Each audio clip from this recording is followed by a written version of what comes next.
Now, Pop, we can't afford it. Oh, no, son, we can afford it. Well, why can't I join?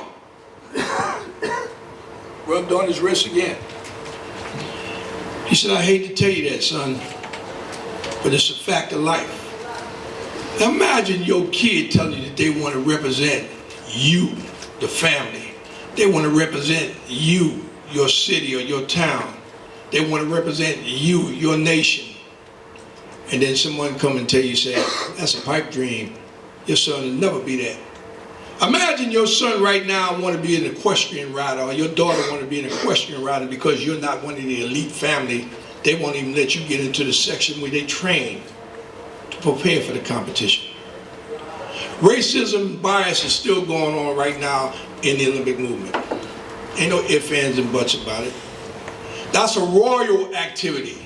The elitists, that's their fun and games. Almost remind me of the Roman days when we used to be down there fighting the lions and shit. They'd be in the stands watching, having a great old time.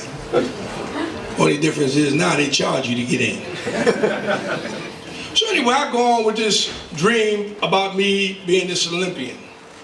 But in the meantime, I think about those drugs too. I think about my partners not having food. I happened to be watching TV one day, and I heard some place called Nottingham. Nottingham. The sheriff of Nottingham. I thought the sheriff was the star until I saw this funny guy come out with a funny looking hat on his head, pointed hat and long fella, and funny looking outfit. Who is that dude? And they called him Robin Hood. Now Robin Hood impressed the heck out of me. And not only did he impress the heck out of John Carlos, any person that was down on their luck, any person that was being oppressed, any person that was born in the ghetto or barrio, was Robin Hood was their hero. Whether he was fictitious or whether he was real, he was their hero. He was definitely my hero. But what I learned from Robin Hood was very methodical. He took a pea and he took that pea and he split that pea in half. And he realized there was two laws. It was man's law that told him, say, hey man, you got to pay taxes. You got to make sure that you pay your toll at the border. And in your time, right now, they tell you got to pay for HBO and you got to pay for the fights and you got to pay for everything because we control the airwaves now. You can't watch it for free no more. You got to pay for a rose that God put in the lawns out there for free. Everything you got to pay for at one time was free. Robin Hood split the pea and he said, well, there's man's law and there's God's law. Robin Hood chose to pursue God's law. That's why he became an outlaw. Robin Hood was one of the first activists that they put on TV. Think about it.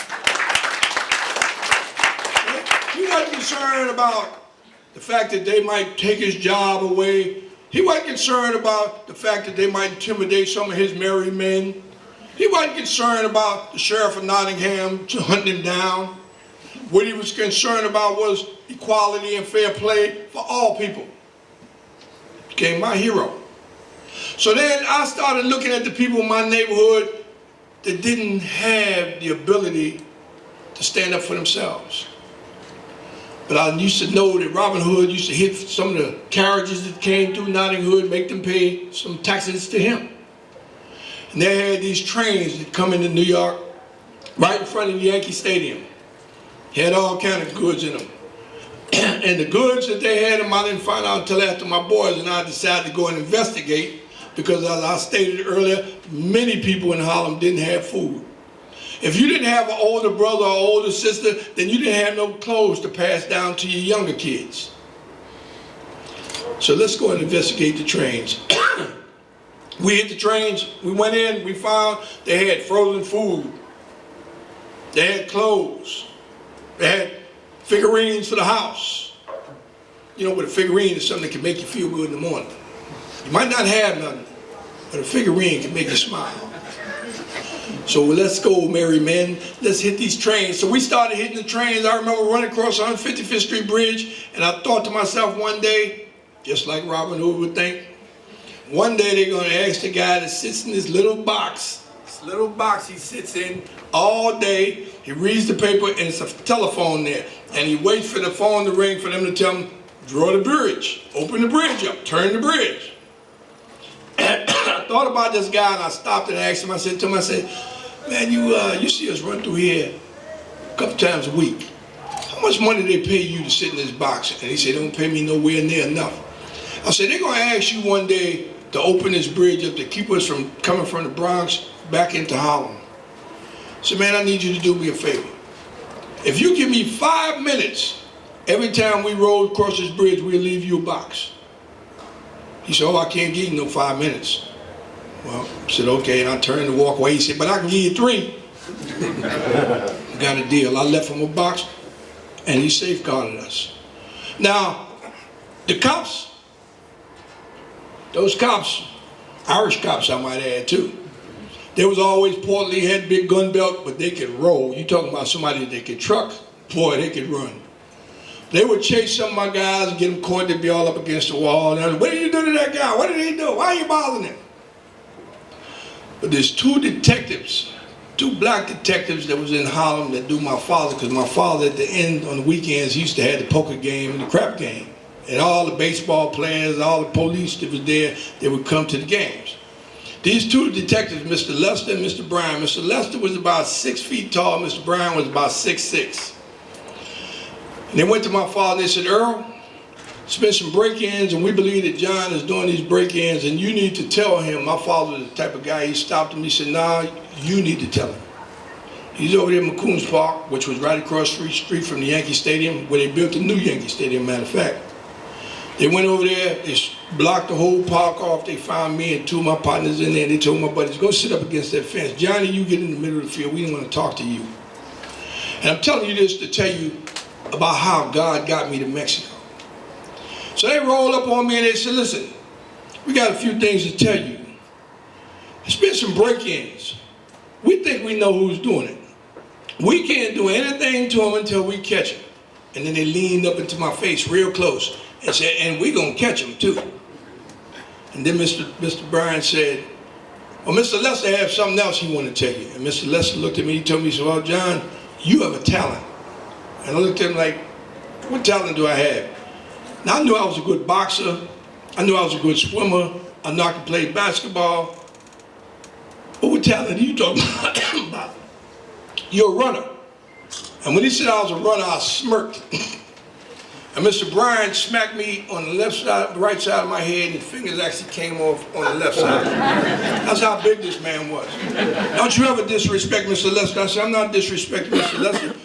But he said, I'm a runner. And I said, I'm not nobody special as a runner. I said, because I remember when he said that, my mom used to work at Bellevue Hospital at night. She came home from work one night, her stockings was all torn up, her legs was bleeding. Me and my brothers, my father, everybody was a little upset because somebody grabbed my mom's purse that night, snatched her purse. And when we was concerned about her, and my mother said, everything's all right, we just get some Curacone, whatever that stuff was, and fix it up. She said, but I got my purse back. In other words, I ran the purse snatcher down and got my purse back. So when I told Mr. Bryan, I said, man, everybody's running the neighborhood. They said, no, you're special. They gave me a phone number, told me, said, call the New York Pioneer Club. Now I called the New York Pioneer Club. Now, I didn't know anything about England. I didn't know anything about Germany or France or Sweden or China. I didn't know anything about anything but Harlem. I didn't know that black women would live outside of Harlem. That was my world. And I had this teacher in my educational system named Miss Seneca. She used to pull down this map every day, this geography map every day, and she would come up to me. If I'd be in the back there hiding, she would walk right up to me, bold as day, and say, Johnny Carlos, come up front. And she'd give me up in front of the whole class, and she'd give me the pointer, and she'd say, show me France. Show me England. Show me Germany. I'll stand there like a mannequin. Next day I'm hiding again, she'd call me back, come up here. I'll go back up there, she'd show me one more time. One day I said to her, I said, Miss Seneca, why are you trying to embarrass me? Why you always calling me up here in front of my peers and always trying to embarrass me? You know I don't know about them places, and I don't care about them. I'm never going to see those places. She stopped me right there. She said, let me ask you a question. She said, are you God? I said, no. She said, absolutely right. She said, but God told me to get you ready for where you going. It's just little bullets that you get along the way, and you got to tuck them away. You get me ready for where I'm going? Lo and behold, 4 months later, 5 months later, I make it in track and field. I done moved up to the next level, and they told me that I earned the trip. Now for me, prior to this type of trip, we would get in a car and drive from the Yankee Stadium up to Buffalo, New York. Like 10 hours in a car with 8 guys in the car stuffed in, like almost like back in the slave trade, so you might say. I didn't want no trip. And they said, well, John, you're on this trip and you need to find out about Trinidad, you need to find out about a passport and ask your parents, can you go? They told me to go down to this certain address. I went down there, they gave me my USA uniform. Oh, that was probably the greatest day of my life, to get a USA jersey, to get a blazer, 2 pair of pants, 2 white shirts, a red, white, and blue tie. Gave me some shoes, hush puppies. I didn't know what I was going to do with hush puppies. I'd never seen them before. And gave me a USA bag. And told me, said, now you go home and you ask your dad, can you make this trip? I went home and said, Pop, they said I made this trip. Is it okay if I go? It's all right with me. Check with your mom. Mom said everything is fine.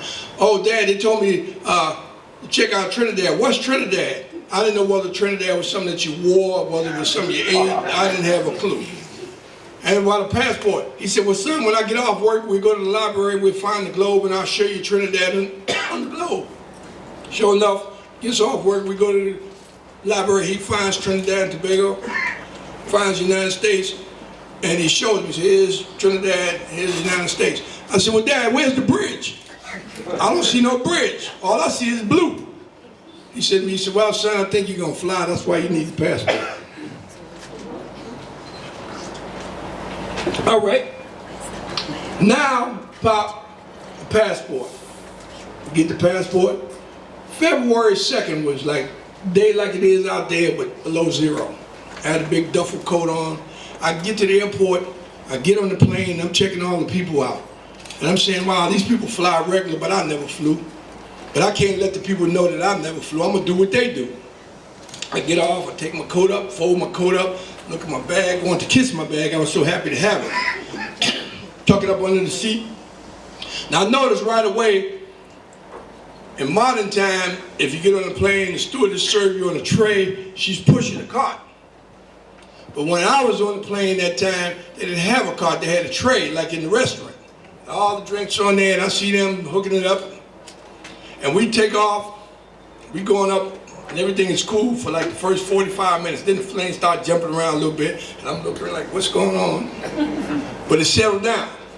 So we rode for another hour, hour and a half, and then all of a sudden the plane started jumping around again this time, and I figured it's going to excuse me, settle down again. But it didn't. It got crazy, and then the plane just dropped 1,000 feet.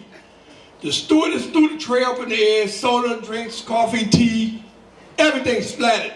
People on the plane started to freak out, and I forgot to tell you, it was an old lady sitting in the back of the plane when I got on. She's sitting in the back row by herself in the aisle seat. Wasn't nobody on the other side, so I sat in the aisle seat with her. I don't want to go over by the window. Now, when I saw everybody freak out on this plane, when the plane dropped, the sort of snorkels and everything come out, and I looked at the old woman through the peripheral vision. You know, track guys got that side view. And I see her reach into her purse, and she pulled out rosary beads, and she started Hail Mary. And at the time, I was a Catholic. She started praying, and I said to myself, this is serious. I looked back at the stewardess running down the aisle, looking at the people, and I decided I will move from the aisle seat to the window seat. Now, I thought I had a little fear based on the fact that I was never, ever in my life felt like I was not in control of my destiny. I felt like the first time. So I moved, trying to get away, so to speak. And I moved over to that window, and when I moved to the window, then I became petrified, just like that wood.